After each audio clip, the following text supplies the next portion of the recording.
চলো আজকে আমরা এক্সক্লেমেটরি সেন্টেন্স নিয়ে নারেশন চেঞ্জ করে নেব। এক্সক্লেমেটরি সেন্টেন্সটা প্রথমে আমরা কি করে চিনবো সবার আগে সেভাবে দেখে নিই। দেখো, এক্সক্লেমেটরি সেন্টেন্সে আমাদের খুব ভালো করে মনে রাখতে হবে যে ওই সেন্টেন্সের মধ্যে কিন্তু একটা এক্সক্লেমেশন যে সাইনটা এটা কিন্তু থাকবে। দ্য নোট অফ এক্সক্লেমেশন, বিস্ময়সূচক যে চিহ্নটা বলে বাংলায়, সেটা কিন্তু বাক্যের মধ্যে থাকবেই। আমাদের রিপোর্টেড যে স্পিচটা থাকবে এই ইনভার্টেড কমার ভেতরে, রিপোর্টেড স্পিচের মধ্যে কোনো ইন্টারজেকশনস ওয়ার্ডস বলতে কি বলতো, এই এলাস, হুররে, আ, ও, ওয়াও, এই যে শব্দগুলো যেগুলো আমাদের মনের আনন্দ, দুঃখ, কষ্ট, যন্ত্রণা, উল্লাস, ভয়, ঘৃণা এসব প্রবাহিত হয়। যেমন ছি, ইংরেজিতে যেমন বলা হয় ফি, এরকমটা। তো এই ওয়ার্ডগুলোকে বলা হয় ইন্টারজেকশন।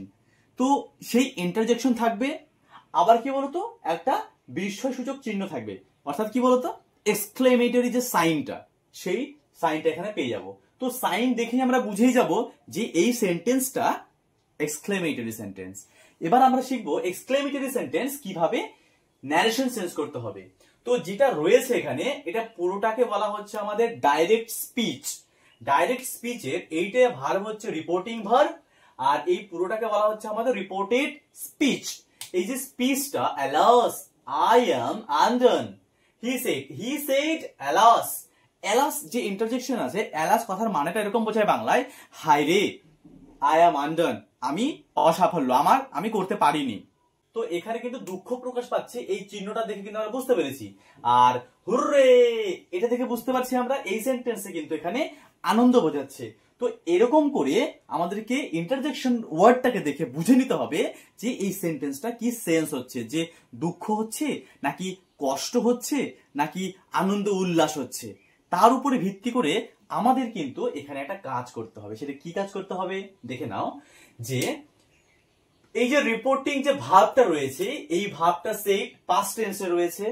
প্রেজেন্ট টেন্সে থাকলে আমরা জানি যে এই প্রেজেন্ট টেন্সে যদি রিপোর্টিং ভার্ব থাকে তাহলে কিন্তু ডাইরেক্ট স্পিচে টেন্সের কোনো পরিবর্তন হয় না, যা থাকবে তাই করতে হয়।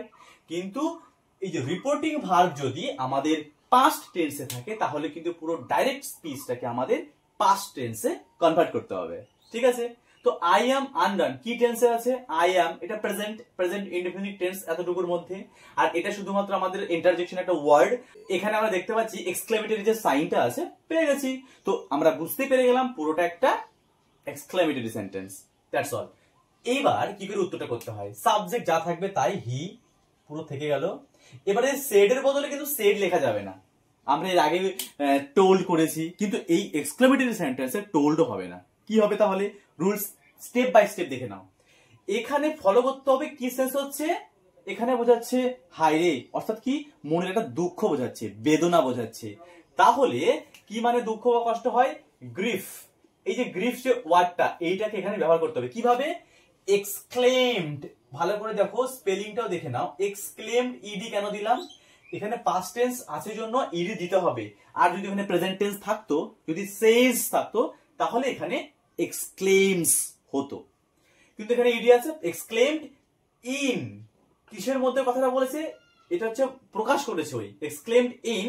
এটা দুঃখ যন্ত্রণা পর্যন্ত আমি গ্রিফ দেব, গ্রিফ। এবার তুমি কিন্তু সরো যদি চাইতে দিতে পারতে, সরো মানে কিন্তু দুঃখ বোঝাচ্ছে, তাই না? তো যে কোনো একটা দিলেই হবে। He exclaimed in grief or sorrow. এইবার এতটুকু তাহলে হয়ে গেল। এবার আমাদের আসলে এখানে কমার যে কাজটা। আর এক্সক্লেমেটরি সেন্টেন্সে লিঙ্কার হিসেবে দ্যাট বসে, এটা কিন্তু খুব ভালো করে মনে রাখতে হবে, দ্যাট কিন্তু বসে। তাহলে কি শিখলাম আজকে? যে সাবজেক্টের পরেই এই সেন্স দেখে বুঝতে হবে এক্সক্লেমড ইন জয় হবে নাকি ইন গ্রিফ হবে নাকি ইন অন্ডার হবে, অন্ডার সারপ্রাইজ, এরকম আর কি। সেন্টেন্সটা কিন্তু ভালো করে আমাদের মনে রাখতে হবে। তারপরে লিঙ্কার হিসেবে কি করতে হবে? দ্যাট বসবে, এটা কিন্তু আমাদের মাথায় রাখতে হবে। দ্যাট দিয়ে দেবো। এবার এলাস্টার জন্য কিন্তু আমরা বুঝতে পেরেছিলাম এটা দুঃখ কষ্ট বোঝাচ্ছে, তাই আমরা এখানে দিয়ে দিয়েছি। তার মানে কি বোঝাচ্ছে? এর কাজটা হয়ে গেছে। পরে রইল শুধুমাত্র এইটুকু, আই অ্যাম আনডন। এবার এইখানে কিন্তু সাবজেক্ট ভার্ব অবজেক্ট প্যাটার্নটা চলে আসবে। এখানে আই আছে সাবজেক্ট, তাহলে সাবজেক্ট এখানে আসবে। আই বলতে কি? He said I am আনডন। এ বলেছিল যে আমি আনডন, পারিনি আমি। হি বোঝাচ্ছে এখানে, এই আই মানে এই লোকটাই নিজেই, তাই কিন্তু এখানে হি হবে, এটা কিন্তু আর আই হবে না। তাহলে আই এর বদলে হি কেন হলো? কারণ এই আইটাই এই হি, তাই জন্য হিটা এখানে দিয়ে দিয়েছি। এই যে লিঙ্কার হিসেবে এখানে দ্যাট ব্যবহার হলো, দ্যাটের পরে আমরা সাবজেক্ট, এখানে আইটা হয়ে গেল আমাদের হি। তাহলে সাবজেক্ট পেয়ে গেছি। এবার আমাদের যেহেতু আমাদের প্রেজেন্ট ইনডিফিনিট থেকে পাস্ট ইনডিফিনিট করতে হবে, তার মানে আমাকে ভার্বের সেকেন্ড ফর্ম মানে ভার্বের পাস্ট ফর্ম আমাকে দিতে হবে। তাহলে এখানে ভার্ব আছে এম, এখানকার মেন ভার্বটা এম আছে, এম এর পাস্ট ফর্ম কি হয়? ওয়াজ। হি ওয়াজ, এন্ড এখানে আছে আন্ডার, ব্যাস, এন্ড ফুল স্টপ। আনসার কি দাঁড়ালো গিয়ে? He exclaimed in grief or sorrow that he was under. এইভাবে কিন্তু আমরা করবো। আর একটা দেখে নি, দেখো, the boy said hurray we have won the match. ছেলেটা বলেছিল আনন্দ করে, দেখো ম্যাচটা জিতে গেছে ওরা। তো হুররে দিয়ে আমরা বুঝতে পারছি এখানে অনেক বেশি আনন্দ বোঝাচ্ছে, উল্লাস বোঝাচ্ছে। তাহলে আনন্দকে আমরা ইংরেজিতে কি লিখবো? In joy. এইটা কিন্তু আমাদের খুব ভালো করে খেয়াল রাখতে হবে, in joy. The boy exclaimed in joy. এবার হয়ে গেল ইন জয়, তার মানে হুররের যে কাজটা হয়ে গেছে, আর আমাদের দরকার নেই। এবার আমাদেরকে দ্যাট দিতে হচ্ছে, কারণ এখানে লিঙ্কার হিসেবে দ্যাট ব্যবহার হচ্ছে, এটা কিন্তু মনে রাখতে হবে, লিঙ্কার হিসেবে দ্যাট ব্যবহার হয়। এবার we have won the match, এটা রয়েছে আমাদের প্রেজেন্ট পারফেক্ট টেন্স। এই প্রেজেন্ট পারফেক্ট টেন্সটাকে কনভার্ট করতে হবে পাস্ট পারফেক্ট টেন্সে। প্রথমে রয়েছে সাবজেক্ট উই, উই বলতে কারা? আমরা। আমরা কারা? এই যে ছেলেটা বলেছিল যে আমরা জিতে গেছি, তার মানে ছেলেটা নিশ্চয়ই এখানে আছে উপস্থিত। তাহলে কিন্তু এখানে এসে আমরা উই দিতে পারবো না, আমরা দিয়ে দেবো এখানে দে। উই এর তাহলে কিন্তু দে হলো, কারণ এখানে এই ছেলেটা উপস্থিত আছে ওখানে। আর উই যদি আমরা এখানে লিখে দিতাম তাহলে তো চেঞ্জ হয়ে যেত, উই মানে এখানে আমরা বোঝাচ্ছি, ছেলেটা হলো না, তাই না? আমরা হচ্ছে। তো এখানে দা বয় হচ্ছে, দা বয় আছে জন্য এটা কিন্তু চেঞ্জ করে আমরা দে করে দেবো। ভালো করে আমাদেরকে মনে করতে হবে। দের পরে হ্যাভ ওন যেটা ছিল প্রেজেন্ট পারফেক্ট টেন্স, এখানে হয়ে যাবে হ্যাড ওন, এন্ড কি হয়ে যাবে লাস্টে? The match. এখানে হয়ে গেল আমাদের দ্য ম্যাচ, এই হয়ে গেল full stop. The boy exclaimed in joy that they had won the match. এরকম করে আমাদের করতে হবে। এইবার দেখো এখানে একটা অ্যালাস রয়েছে, কি করছি? She said I have lost my phone.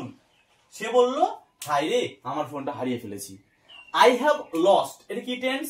দেখো প্রেজেন্ট পারফেক্ট টেন্স, তো পুরোটা প্রেজেন্ট পারফেক্ট টেন্সে রয়েছে, এটা কিন্তু পাস্ট টেন্সে রয়েছে। তার মানে আমাকে এটা কি করতে হবে? পাস্ট পারফেক্ট টেন্সে করতে হবে, যেমনটা এখানে করলাম। একইভাবে এটা দেখে কিন্তু তোমরা এখানে করতে পারবে। কি আছে?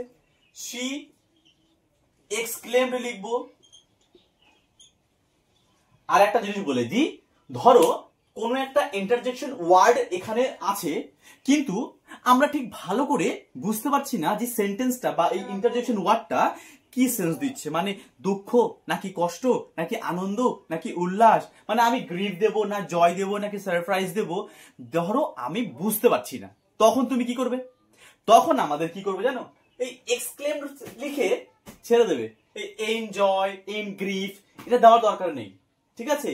যখন আমরা সেন্টেন্সের পুরো সেন্সটা, প্রকৃতিটা আমরা বুঝতে পারবো না যে কি মনোভাব বোঝাচ্ছে, তখন আমরা শুধু এক্সক্লেমড করেই দ্যাট দিয়ে দেবো। ঠিক আছে? তাহলেও কিন্তু তোমার উত্তরটা সঠিক থাকবে।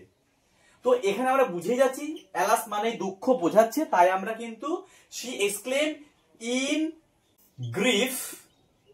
আচ্ছা, গ্রিফ অথবা এখানে আমি সরো দিতে পারতাম, অথবা ধরো আমি কিছু নাই দিলাম তাও কিন্তু হবে। শি এক্সক্লেমড দ্যাট দিতে পারি, অথবা she exclaimed in grief that. এখানে আই বলতে কাকে বোঝানো হচ্ছে? আই বলতে কিন্তু এই মেয়েটাকে বোঝানো হচ্ছে, শি, তাই সাবজেক্টটা শি দিয়ে দিলাম। হ্যাভ লস্ট ছিল, হয়ে যাবে হ্যাড লস্ট, কারণ এটা পাস্ট পারফেক্ট আমাদের আনতে হবে। Had lost. মাই ফোন মানে, মাই মানে একে বোঝাচ্ছে, এখানে লিখবো হার ফোন। ব্যাস, এই হয়ে গেল আমাদের narration change of exclamatory sentence. She exclaimed in grief that she had lost her phone. একইভাবে দেখো, he says I am happy now, মানে ও যে একটা জায়গায় এসে খুশি আছে, খুব ভালো আছে, সেটা কিন্তু এইটাতে কিন্তু বোঝা যাচ্ছে। তো এখানে কিন্তু আনন্দে আছে এটা বোঝাতেই পারো, তার মানে কিন্তু আমি এখানে দেখো আরেকটা জিনিস মনে করতে হবে, এখানে কিন্তু সেইজ আছে, সেড নেই, তার মানে এটা প্রেজেন্ট টেন্সে রয়েছে। আর এই রিপোর্টিং ভার্ব যদি প্রেজেন্ট টেন্সে অথবা ফিউচার টেন্সে থাকে, আবারও বলছি, রিপোর্টিং ভার্ব যদি প্রেজেন্ট টেন্স অথবা ফিউচার টেন্সে থাকে, তাহলে কিন্তু এই ডাইরেক্ট যে স্পেস থাকবে ইনভার্টেড কমার ভেতরে, এই সেন্টেন্সের কোন রকম টেন্সের পরিবর্তন করব না। মনে রাখতে হবে, কিন্তু কোনো টেন্স হবে না। এখানে প্রেজেন্ট ইনডিফিনিট আছে, ইনডিফিনিটই বসবে। প্রেজেন্ট যদি পারফেক্ট থাকতো তো প্রেজেন্ট পারফেক্টই বসতো, প্রেজেন্ট কন্টিনিউয়াস থাকলে প্রেজেন্ট কন্টিনিউয়াসই বসবে। কথাটা কিন্তু ভালো করে আমাদের মনে করতে হবে। শুধুমাত্র পরিবর্তন হবে প্রোনাউনটার, এইটা কিন্তু আমাদের খেয়াল করতে হবে। কিন্তু দেখো একই সেন্টেন্স আমি এখানে সেড দিয়েছি, তার মানে এখানে আমি কি করেছি, পাস্ট ইনডিফিনিট টেন্স করেছি, পাস্ট টেন্সে আছে। তার মানে এখানে যতই প্রেজেন্ট ইনডিফিনিট টেন্সে থাকুক, এইটা পাস্টে থাকার জন্য এটা পাস্ট ইনডিফিনিট টেন্স আমাদের করতে হবে, কনভার্ট করতে অবশ্যই হবে। তাই জন্য আমি এখানে দুটো সেম সেন্টেন্স রেখেছি, যাতে তোমরা খুবই সহজভাবে এই টেন্সের ব্যাপারটা বুঝতে পারো, তাই কিন্তু রেখেছি। ফলো করো। সেজ রয়েছে, আর আমি বলেছি প্রেজেন্ট টেন্স থাকলে নো চেঞ্জ, হি। আর সেজ এখানে কিন্তু এক্সক্লেমস কিন্তু হবেই, যেমনটা দিয়েছি। এক্সক্লেমেটরি সেন্টেন্স মানে এক্সক্লেম আসবেই, শুধুমাত্র তুমি এখানে ইর দিতে পারবে না। কেন দিতে পারবো না? প্রেজেন্ট টেন্স রয়েছে, এক্সক্লেমস। এটা কিন্তু ভালো করে আমাদের মনে রাখতে হবে। ইন জয়, তাহলে আমি ইন জয় বলতেই পারি যে আনন্দে বলেছে কথাটা, এখানে ও ভালো আছে, খুশিতে আছে। অথবা তুমি যদি হি এক্সক্লেমস দেওয়ার পরে দ্যাট দিয়ে দিতে, তাহলে কিন্তু ঠিক হতো। ঠিক আছে, আচ্ছা হ্যাঁ, আরেকটা বলে দিই, হি এক্সক্লেমস ইন জয় ও রাইট অ্যান্সার হবে, আর হি এক্সক্লেমস উইথ জয় তাও কিন্তু ঠিক হবে। তো তোমরা আবার ভেবো না উইথ জয় দিলে মানে আনন্দের সাথে বলেছে, তাহলেও কিন্তু হয়, উইথ মানে সাথে হয়। তো প্রত্যেকটাতে উইথ দিলেও হবে, ইন দিলেও হবে। He exclaims in joy that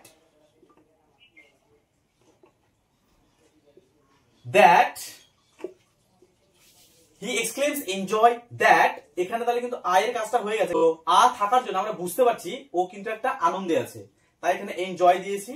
that এখানে হি বোঝাচ্ছে আই কে, তাই এখানে কিন্তু আমরা হি দেব। আর এখানে যেহেতু কোনো টেন্সের পরিবর্তন হবে না প্রেজেন্ট টেন্স থাকার জন্য, তাই হি ইজ। ইজ কেন হলো? হি এর পরে তো ইজ হয়, এম তো থাকবে না, প্রেজেন্টেই থাকবে, কিন্তু এমটা ইজ কিন্তু present tense. He is happy, আর নাউটা কিন্তু নাউই থাকবে। আর যদি পাস্ট টেন্স থাকতো, ইডি থাকতো, তাহলে কিন্তু ওটাকে দেন করব। দেখো এখানে করছি যেটা যেভাবে, তো এই উত্তরটা একই ভাবে করব কি, হি এক্সক্লেমড, ইডি কেন দিলাম, এখানে কেন দিইনি বুঝতে পারছো নিশ্চয়ই। এক্সক্লেমড ইন জয় অথবা উইথ জয় দ্যাট হি, এখানে কিন্তু ওয়াজ আসবে, এখানে কিন্তু এখানে ওয়াজটা কেন হলো, প্রেজেন্ট ইনডেফিনিট টেন্স থেকে পাস্ট ইনডেফিনিট টেন্সে আমরা যাব। হি ওয়াজ হ্যাপি, এখানে হ্যাপি দেওয়ার পর নাও থাকলে কিন্তু আমরা দেন করব। এই দেখো এই যে টেন্সটা এখানে রয়েছে, নাও থাকলে দেন, এটা কিন্তু শুধুমাত্র পাস্ট টেন্সের জন্য, প্রেজেন্ট টেন্সে কিন্তু আমি করিনি। তো এটা তোমরাও এভাবে করবে। খুব ভালো করে দেখো, সহজে বোঝানোর চেষ্টা করেছি। যদি ভিডিওটা তোমাদের ভালো লেগে থাকে একটা লাইক করে দিও, কমেন্ট করে দিও, আর অবশ্যই সাবস্ক্রাইব করে দিও। ধন্যবাদ।